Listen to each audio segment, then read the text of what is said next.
Welcome back to the Digital Paul Workshop for another Time Lapse Thursday. This is where I speed up the video of a project I work on, give some commentary and occasional rabbit trails. For today, this video is going to be on the diorama of a house shared by Twilight, Sparkles, and Rarity. So without any further ado, let's log on in.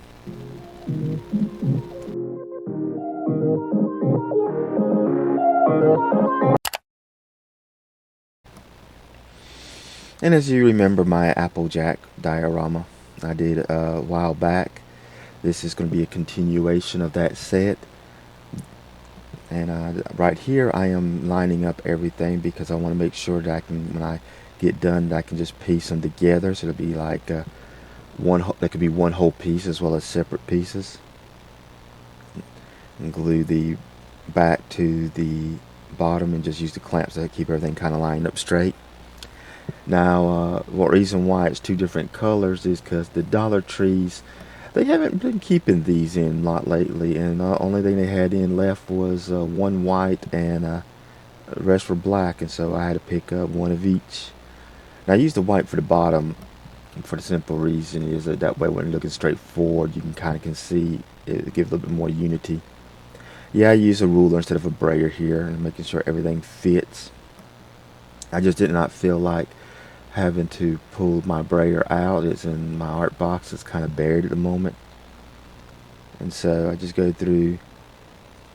And I know somebody's going to be saying that's an expensive glue to use. I don't know what glue is best for glue, or cheap glue that's best for gluing paper to plastic. I just know that this is designed for gluing stuff to plastic and different, as well as different surfaces. And so I went with it.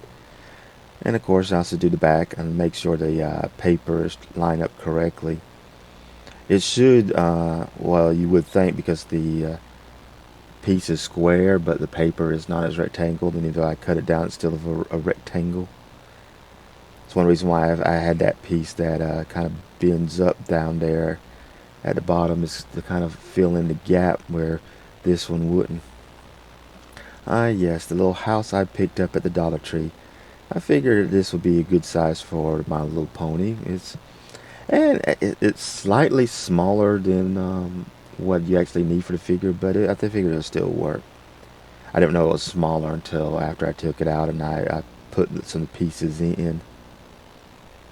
Now my initial thing was to have it back, but then when I realized, you'll see later on, I've changed the location a little bit because I realized it's not that deep and won't give me much space. And pull out everything. Yeah, right there it lined up. So I don't know where along the line the front. Later on you'll see the front kind of leans forward a little bit. I think I have one theory in mind I need to check on. I used a little these little paths I picked up for like $1 from like Dollar General or something. No, these were from Dollar Tree, I think. Use them to try to create the paths.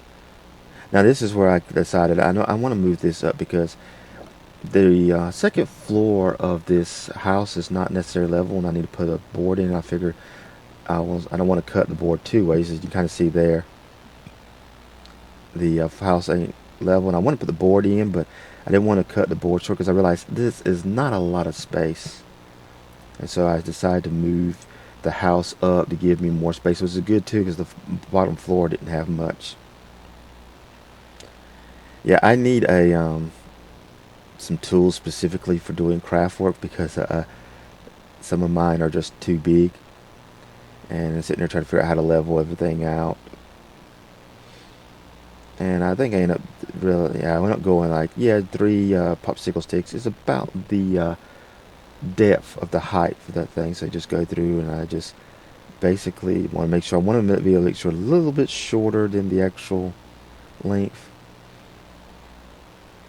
and then cut a couple of these because I'm going to place them underneath to be support for the floor. Yeah, I had to put it back together because the piece that sticks up through there, I want to make sure I don't glue over that. I give enough space to put these in, and I don't know why I did it this way. where I just glued individual pieces. I think partly because I did not have any need for them to be perfect. Of course, clamp everything together. One good thing is if you saw the bottom of the house, it's kind of bent, but I clamped it to the board later on when I glued it down to the thing, so it would flatten out, and that helped out a good bit. I'm gonna sit here and paint the sky scene. So I think I might have used just slightly too much blue, considering how much of I saw the things, but that's why painting it, brushing the strokes a couple different ways kind of took care of a lot of that. Now I did this originally because I wasn't quite sure what I was going to do for the floor yet. But now that when you see later on when I actually decided to do this was I really didn't need to do this, because most of this stuff is how do I figure up. I'm figuring as I'm going. The some of the stuff like the grass and the sky, since I previously did a lot of this stuff, I kind of knew what I wanted to do. And I had to be careful because the sky was still wet when I was painting the grass. Now I let the grass dry. You can kind of see still some parts of it is still wet, but the area where I need to work is kind of dry. And I was trying to make the I was doing this, trying to make it look like this is a road kind of walked on a good bit. This is why I did the dabs with the brushes. This is a well-traveled road. Yeah, me not thinking ahead of time, I should have probably painted the board before I glued it in. And so I had to use the paper, and partly I don't think in the end I didn't, when I ended up going with for the flooring, I really probably didn't need to paint it. But I wasn't sure, like I said, I wasn't sure how I was going to do the floor yet on this. And so most of this stuff is trying to get in here and using a piece of paper, a little scrap paper, to work as a thing to try to keep paint off of certain parts of the house. I had thought about it, but I am not that good with painting, and and this is craft paint, so I thought about going in on the house and adding some detail, but craft paint usually is not good for fine detailing, so I didn't bother with that. Yeah, here's where I'm going to glue the bottom out. So you can see it's kind of bent. I don't know if I could notice that in the package or not, but it was bent. So, but that would be solved here in just a second as I put these clamps into place to hold everything down while that glue dried, and so that helps straighten out that bottom. And me sitting there trying to readjust a little bit. Okay. What am I cutting this popsicle stick for? Okay, now I know. I'm getting ready to make a bookcase to go in this house. And I sit there and think for a second when I saw what I was doing. Sitting there trying to create a I've made bookcases in the past for my room and put my DVDs and books on. This has got to be the first miniature one I ever made. And this is where craft tools would really come in handy. Because having a little rotary tool with a blade on it would have come in handy for cutting all this stuff instead of having to use my big jigsaw. Now I ended up using the jigsaw for some of the stuff, and I used the scissors for others, at least with the popsicle sticks. Yeah, sitting here, I bought these clamps at the Dollar Tree. Dollar Tree, you need to pay me for all this free advertisement I've given you. But it's amazing what you can find, kind of inexpensive, and especially for doing the craft works. The little clamps did come in handy, better than the other clamps I was using. Now I decided to paint a heel back here to kind of give a little bit more to the back of the sky, so it won't be quite so plain. Because the apple farm, actually, you had the barn taking up a good bit, as well as that one apple tree. Here, this house doesn't take up quite as much of the scenery, so I needed to put a little bit of decorative in the background. Sitting here, oh yeah, I'm going to do the same thing like I did with the apple tree. I'm going to put a cloud in place that they can stand on. And so that's what I did here. Just drilled, make sure everything's kind of lined up, and before I tighten the screw. And of course, I repeat what I did today. Now I had to actually do a makeshift workbench because Dad was in his shop cutting up wood and working on his beehives. And I keep forgetting how much this stuff actually foams out, because I end up putting a lot more than expected. And one reason I did this, oh yeah, while it was still soft but not sticky, I put a piece of board in there to try to keep the tree and the cloud away this time, so that they won't, I won't have to cut them. So that's why the tree now looks a little wonky. But yeah, I had also some areas I needed to insulate, so that's one thing I did. Then I cut off the back of the tree there, like went around the edge, and go ahead and paint this. I had to put a couple coats of green on. This is the first coat. I didn't record doing the second coat of the green or the white for the cloud. The cloud, as you can see here, doesn't look like it needs the white, but it's actually kind of the foam is kind of a yellowish look, so I went in and put a white coat. I didn't do a full white coat. I kind of let some of it spark through to give a little bit of detail and change, and I guess a depth to the clouds, a little bit, make it a little bit more interesting. Yeah, sitting here and trying to paint the tree at all different angles. And of course, one of the things, I don't know if you'll see it here, is I didn't clean my brush real well, so I did get a little bit of green in there because I was wanting to paint this right after I did the tree. Should have painted this first before the tree, I guess, but I didn't want to get the paint on my hand while trying to paint the tree. And then use the air dry clay to create the trunk. And this time I decided to put a limb coming off the trunk facing the top of the tree, or the front. Create it that way. I know I did it differently on the other ones. And yeah, I'm using some of I finally got me some of the clay. I don't know if it's clay or putty. I think it's some crafting tool for to use for clay and putty.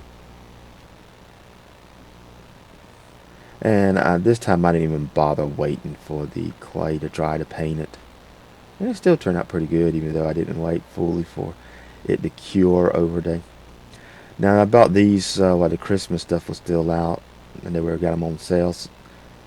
And I did not realize till later on the reef comes off the gate, or I would have done this differently.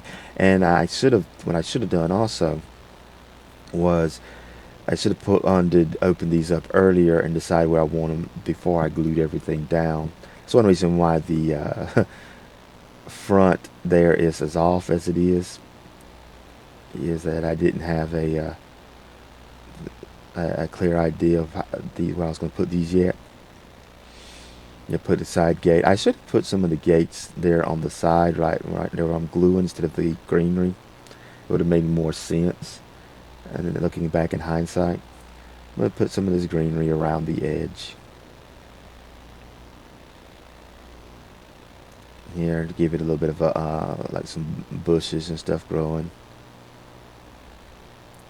Oh yeah, and what I did for the floor, I finally decided, I went on to Pixels and found a picture of a hardwood floor straight down, and just poured it in to Krita to the size I needed, and then saved that and poured it into Word and printed it out. Because for some reason, Krita doesn't have a print feature. It's kind of bites. That's what all this Krita did have, where I can just go to straight printer. And here I just end up gluing them down. Now, I could have probably used Elmer's glue, but I don't have any, so I just kept using this one. Very expensive. The glue paper. Well, to the wood and the other paper would probably be an issue. Probably been a bit of an issue to the plastic, I would think. But one thing about this, it doesn't, unlike Elmer's glue. Elmer's glue tends to, I think, sometimes stain paper. Use a popsicle stick and a scrap piece of paper to kind of smooth everything down. And I tried to print these to size, and I think I still kind of got a little bit smaller than I wanted for the bottom. And now we're going to start decorating the inside of the house with some of the different things. Now I used Rarity and Twilight Sparkles accessories to decorate. Baked upstairs for Twilight Sparkles and downstairs for Rarity. Since she likes making clothing, I figure her downstairs will be her shop, while upstairs will be the study. And there's Rarity, and I couldn't figure out why I would put Twilight Sparkles here. And now for the final results.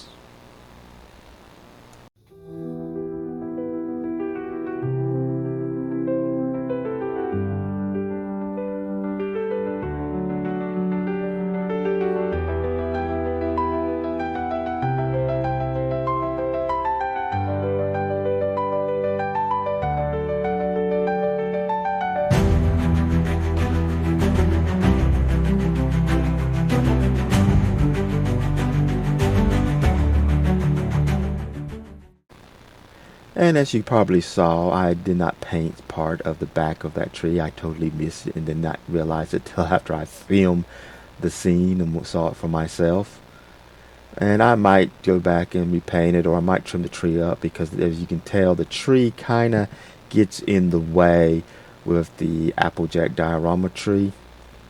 But I may not do nothing, because I do want to add a third diorama to go between these two. Soon as I figure out all the elements I want to put in, it's going to be in a future video, so stick around to see that if you want to. And if you like my content, you can go to these websites right here to support me in different ways, as well as like, subscribe, and share this video with anyone you think might find it interesting. And if you want to see how I made that barn in that Applejack diorama, the painstaking work I went through and didn't realize till later on I could use scissors to cut popsicle sticks, well, you can always check out my video here. My My Little Pony Applejack Farm diorama creation. Until next time, have a nice day.